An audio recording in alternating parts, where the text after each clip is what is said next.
Hi, this is Tracy, finishing up on this energy series. Well, actually starting the next leg.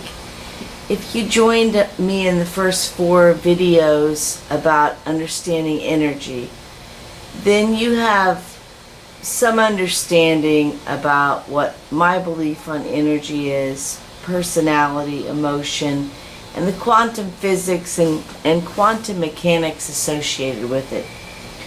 What I want to follow up is that I had kind of given an assignment in the last video, the 9-minute video, about sort of taking your emotional pulse, looking at your whole physical wellness as an overall picture, not just based on what you put in your body as a food source, but what do you put in your body as an emotion?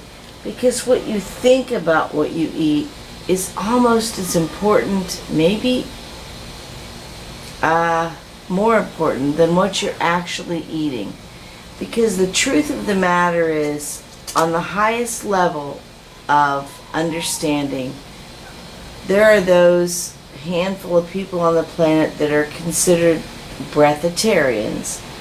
And a breatharian typically, for all that I've understood, have a past life connection to the crystal planet where all energy is absorbed through breath.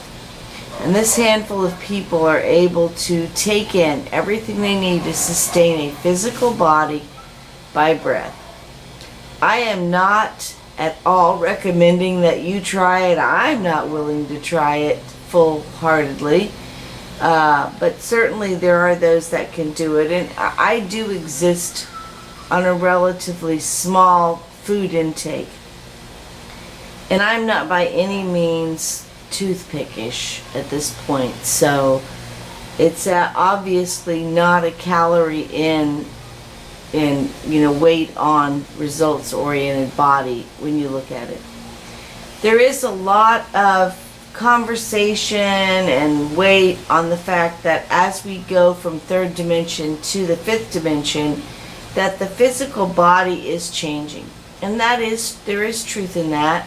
I have had many different energies that have come in through my practice, in through different clients, that have said we are making a shift to a crystalline body from a carbon-based body.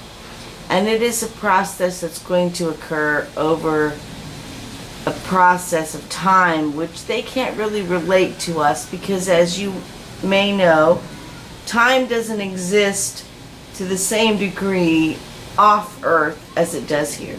Time is a teaching tool that was given to Earth for us to walk through. We kind of got overly entrenched in it, and we have this concept that everything is related to time. It's not, but we do walk in it. If you've done any shifting to parallel universes, astral projection, driving and suddenly realize you've lost time, or you believe that you've lost time, or you arrive somewhere and tend to have a blank spot for where you think time would be, then you're beginning to have a window that things can occur that do not fit a clock.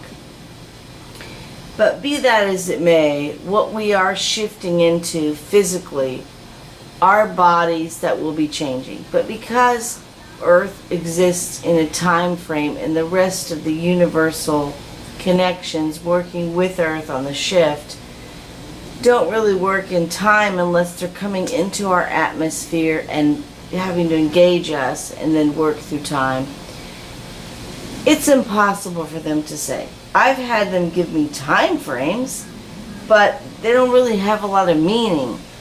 If there is, I don't know how to read the Mayan calendar, although I've had a lot of different beings come in to interpret parts of it. When the reptilians came, they told me that back last year, before the 21st of December 2012, that 2012 was really never intended to be seen as the end of the planet. It was just the end of certain energies, contracts, reptilian being one of them. Other energies are here now, working in that lower capacity. So those of you that feel like you can't walk on the earth without low energy, or you need a devil, or all of that, you won't be disappointed. There's still low action. There's still people behaving, sort of unpleasantly toward others, and so you're going to be able to have your fill of that. So don't panic. Nothing too big is shifting at this moment that you'll be aware of. Those that are aware and engaged in it are becoming keenly aware of the shifts, and they're becoming more and more difficult to ignore. So as we begin to shift our body, there is a physical shift in what our health may look like and how we may eat and sustain ourselves. There's going to be a lot more people shifting toward sort of a vegan or vegetarian diet. A lot more of the energies here that are associated with Mother Earth that would be known more as Wiccan or witch energies, not any way in the media or Hollywood version of what Wiccan and witch mean. There is not a low energy attached to that concept and that agreement, except for the one that's been created by hype, religion, and whatever other entities and groups that want to put negativity on it. But those that are connected to the earth are coming forward really in large numbers. I would say last week alone I had 3 new people contact me, or I was pushed into their path. Sometimes it occurs in different ways, that are either animal communicators, plant communicators, or astral projection seekers that know they have understood what a tree was thinking and can't be sure how to tell someone.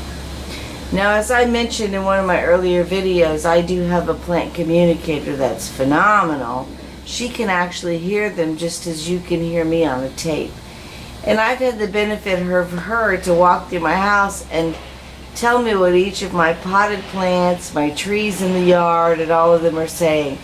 And luckily I had a pretty good report for most of them, although there were a few that did not like who they were in a pot with, or did not think that I was paying close enough attention to their water levels.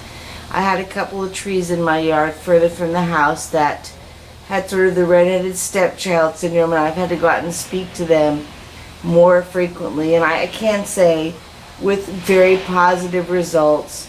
My gardens are looking very lush at home.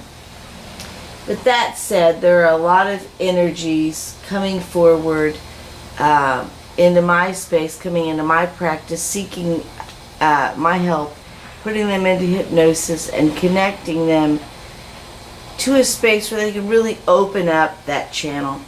And all of these people that have been coming forward have been kind of subconsciously or unaware of it, changing their dietary pattern, changing their energy levels, their food intake, and being more aware of their emotional space, their emotional connection, and seeing a lot of past relationships kind of disappear and new ones forming. And I will say that once I became aware of my true mission, I guess would be the word, on earth, and became, unable to deny it, that is a pretty big exclamation point at the end of your day. And a lot of friends that you've had since high school, grade school, and childhood do tend to maybe still care about you, but keep a very wide distance. There's been a handful that have come forward, and either out of concern for my mental health, which is okay too, or out of curiosity, or because they do have some understanding on their own, have been coming forward to reconnect. Sometimes it's people that didn't really stay close to me then, but are becoming close to me now. You have to be willing for your life to shift any direction it needs to shift, as quickly as it needs to shift, to do this kind of work. And if you're not willing to do it, and you have a window of an idea that you're here for something bigger and you don't really want to do it, there are thousands of people here set in motion to do that same thing. So you can go ahead and stay involved in whatever it is, the lodge and the meetings and the mindless religious activities, whatever it is that you're doing. without really being concerned that there's some big price to pay. If you feel like there is and you put a lot of weight on it, you could have a price to pay. We do bring about our own, worst judgments. We are the one that creates the judgment for ourselves and others for us, if we're willing to accept it. So I'm not going to say that you can't have trouble or issues. There are a lot of people that are going to be leaving the planet in strange ways as we shift from third to fifth. They're just not holding the vibration that the planet, Mother Earth, needs to make the shift. It's not a judgment. It's just one of those things. If you don't have a ticket, now you're going to get off the planet. You're going to disembark.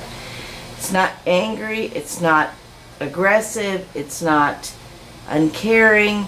It may look like it to us because it may look aggressive, violent, or whatever. But to the planet, to the universe, to everything in motion, it just simply is. It's part of the process that has to occur for the evolution to continue.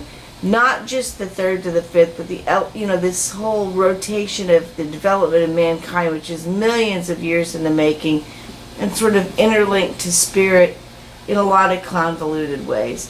So when I come back to the next 15 minutes of this video, I want to talk about our emotions as they're linked to ourselves.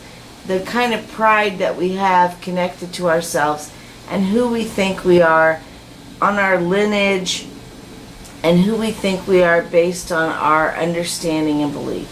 So as the next 15 minutes, I'm going to kind of go into that and kind of bring up some of the emotions that come to play with that. So that'll be what we'll cover in the next 15 minutes.